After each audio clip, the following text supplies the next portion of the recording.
Bonjour, chose promis, chose due. Donc aujourd'hui, on va aller vers un coaching beaucoup plus psychologique, on va dire. Alors aujourd'hui, je vais aborder un thème, parce que au travers de mes consultations, j'ai souvent la problématique de personnes en famille recomposée, en phase de donner un nouveau tournant à leur vie sentimentale et qui ont certaines préoccupations vis-à-vis des enfants, savoir comment ça va se passer avec le conjoint ou la nouvelle compagne, souhaitant au plus profond d'eux-mêmes, ce qui est tout à fait légitime, que les choses se passent le mieux possible, et de recréer une cellule familiale. Alors prenons un petit peu les choses dans leur contexte. Il est tout à fait légitime, alors je ne vais pas prendre le terme refaire sa vie, car pour moi on ne refait sa vie que le jour de sa naissance. Je préfère parler de redonner une autre chance dans sa vie sentimentale. C'est une périphrase qui peut vous paraître lourde, mais voilà, je préfère aborder les choses sous cet angle. Donc quand vous décidez de refaire, on va prendre l'expression, ça sera plus simple, refaire votre vie, dans le sens où voilà, vous êtes un homme ou une femme, vous voulez vous redonner une chance en amour, c'est tout à fait normal, mais vous êtes aussi un père et une mère avant. Alors qu'est-ce qui se passe? C'est vous qui décidez de faire entrer la nouveauté dans votre vie. Donc c'est vous qui décidez, entre guillemets, de refaire votre vie et pas votre enfant. Votre enfant, lui, il n'a rien demandé, il n'a rien choisi. Donc, entre guillemets, il va subir, comme tout enfant, du latin qui signifie celui qui n'a pas le droit à la parole, il va subir une décision que vous, adultes, vous allez prendre. Alors, pour que les choses se passent le mieux possible, notamment quand on décide d'aller vers une vie commune, de faire venir le nouveau compagnon ou la compagne sous le même toit où vit l'enfant. Alors, dans un premier temps, au sujet de l'enfant, il a ses habitudes avec vous. Notamment dans le cas d'une famille monoparentale. Quand la garde est alternée, c'est beaucoup plus facile. Quand vous êtes dans une relation monoparentale, c'est-à-dire avec un seul parent, le papa vit avec son enfant ou la maman vit avec son enfant, vous avez instauré des rituels ensemble, vous avez des habitudes. Donc l'enfant se sent un petit peu comme le roi ou la reine de la maison. Il n'est pas habitué à recevoir un corps, entre guillemets, étranger dans sa cellule familiale. Donc, il faut lui présenter ça de manière simple, mais pas trop solennelle, c'est-à-dire lui montrer que c'est votre décision, voilà, parce que vous avez le droit d'être heureux ou heureuse, mais sans vous imposer, c'est-à-dire voilà, le rassurer, lui dire, voilà, écoute, maman, papa, rencontrer cette personne, je le trouve super sympa, voilà, j'aimerais beaucoup qu'ils vivent avec nous. Je ne te demande pas de le prendre pour ton papa ou ton maman, ou ta maman. Mais par contre, voilà, comme tout adulte, tu lui dois le respect. Ça va être un petit peu comme un compagnon ou une compagne qui va venir vivre sous le même toit et montrer ce que l'autre sait faire. Par exemple, si c'est quelqu'un qui aime peindre, et puis tu sais, en plus c'est quelqu'un qui a beaucoup de talent dans la peinture, ça peut nous servir.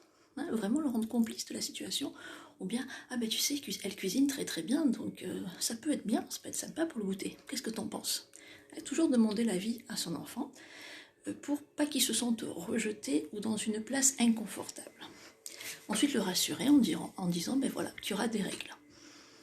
Alors dans ces règles, je ne vous propose pas d'établir des règles solennelles, mais des règles, on va dire, de manière bon enfant avec un brin d'humour, autant pour le compagnon ou la compagne que l'enfant. C'est-à-dire, voilà, par exemple, le compagnon, je reste la mère ou le père de mon enfant, tu ne vas pas te substituer à mon éducation. S'il y a quelque chose qui te dérange sur mon enfant, on en parle ensemble, mais pas devant l'enfant.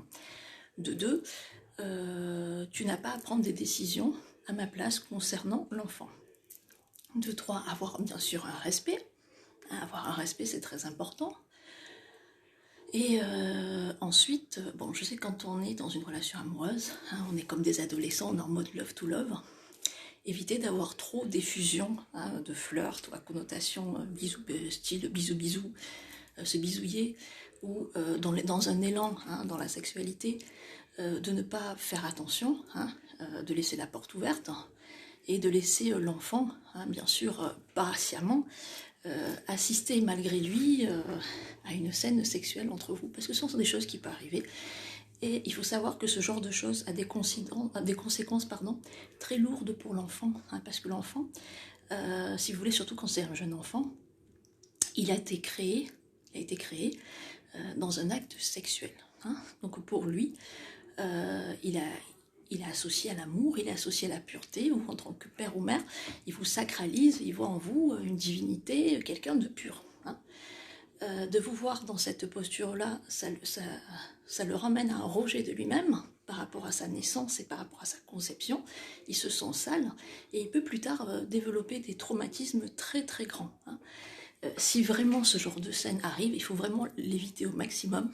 Mais si humainement ce genre de choses arrive, ne pas hésiter à rassurer l'enfant en lui disant « Qu'est-ce que tu as fait ou quoi ?» l'engueulant, parce que à la limite, lui il est pour rien, lui c'est un enfant, c'est à vous à être responsable, à faire attention, d'aller le voir et lui expliquer que déjà vous vous excusez pour le spectacle auquel il a assisté, que c'était pas dans votre intention, que parfois que pour les adultes c'est leur manière de s'aimer, que ça ne se reproduira plus, que pour lui ça peut lui paraître quelque chose d'obscène, mais que dans le monde des adultes c'est vu autrement. Hein. En tout cas, essayez de trouver les mots, mais ne restez pas sur un tabou en noyant la conversation ou dans le nihilisme, ou en le faisant culpabiliser. Hein. C'est vous le parent et pas l'enfant. Voilà, ça c'est pour l'autre règle. Ensuite, j'ai envie de dire, mettre une petite règle humoristique, hein, par exemple, écoutez, tous les dimanches, hein, le compagnon ou la compagne, elle fera des bons gâteaux, hein, si elle aime faire la cuisine, ou il fera un dessin en peinture avec votre enfant, vous voyez, hein, et demandez à l'enfant, mais qu'est-ce que t'en penses? En fait, essayez comment vous expliquer, de créer une bonne ambiance sans imposer l'autre à votre enfant. Un enfant, quand il sent que les choses n'ont pas changé pour lui, et qu'il ne se sent pas obligé de faire quelque chose, dans la spontanéité, il va plus avoir tendance à aller vers l'autre. Hein. Comment vous expliquer? En métaphore, c'est comme si vous voulez faire changer quelqu'un de mode. Hein. Donc vous allez lui mettre des habits qu'il ne connaît pas, donc il va se sentir mal à l'aise. Par contre, si progressivement vous allez tisser comme une laine, et vous allez lui présenter la chose, mais tu sais, ça tirait bien, tu sais, ça serait bien, il aura envie d'essayer. Quand on n'impose pas, les choses se passent beaucoup plus facilement. Ensuite, dans le cas de famille, quand l'autre personne a des cultures différentes ou une religion différente, bien sûr, vous devez la respecter en tant que tolérée, en tant que tolérance, mais on n'a pas à imposer la culture de l'autre à votre enfant. Votre enfant, c'est une histoire entre votre compagnon, ex-compagnon ou ex-compagne et vous, et pas votre nouveau compagnon, votre nouvelle compagne. Donc chaque chose a sa place. Hein. Par exemple, si vous êtes avec quelqu'un qui est de confession différente à la vôtre, vous n'allez pas imposer les restrictions alimentaires ou un mode de vie à votre enfant. Vous pouvez le faire si ça vous parle, il n'y a pas de prescription à ça, vous écoutez votre cœur, mais on n'a pas imposé ses choix à son enfant. Voilà. Ensuite, on doit aussi, j'ai envie de dire, faire preuve de force. Hein. Si vous êtes avec un compagnon qui a un fort caractère et que vous l'écrasez, que vous acceptez tout, l'enfant il peut subir cette peur à nouveau et développer des traumatismes plus tard. Hein.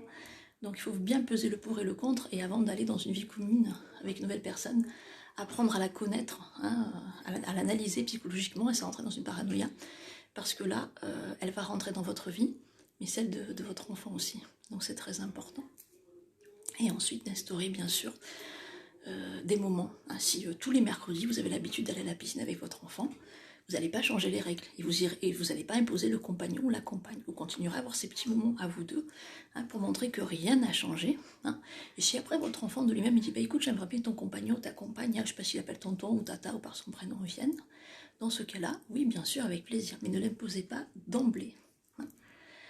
Un père et une mère, on n'en a qu'un, ça ne se remplace pas. Et on n'a pas à imposer nos choix à nos enfants, parce qu'on ne sait pas plus tard les conséquences que ça peut avoir. Voilà. Moi, personnellement, je viens d'une famille recomposée. Hein, et j'ai été élevée par quelqu'un qui a un très fort caractère. Au jour d'aujourd'hui, j'ai envie de dire, bien sûr, j'ai tiré des bénéfices, comme dans chaque expérience. Mais je me rends compte que si la distanciation avait été prise plus tôt, j'aurais peut-être pas eu toutes ces influences et tout ce contrôle de masse et j'aurais été autrement. Hein. Donc c'est vrai que l'humaine que je suis, parce que notre expérience sert aussi à guider les autres, et la psychothérapeute, hein, parce que j'ai quand même un DEVA de psychanalyse et psychothérapie transpersonnelle et humaniste, voilà, elle a ce genre de vision. Hein. Bien sûr qu'on a le droit de refaire sa vie, mais refaire sa vie, ce n'est pas imposer non plus ses choix à nos enfants. En un mot, liberté, observation et gardez votre place de père ou de mère, quoi qu'il advienne. Voilà, un gros bisou.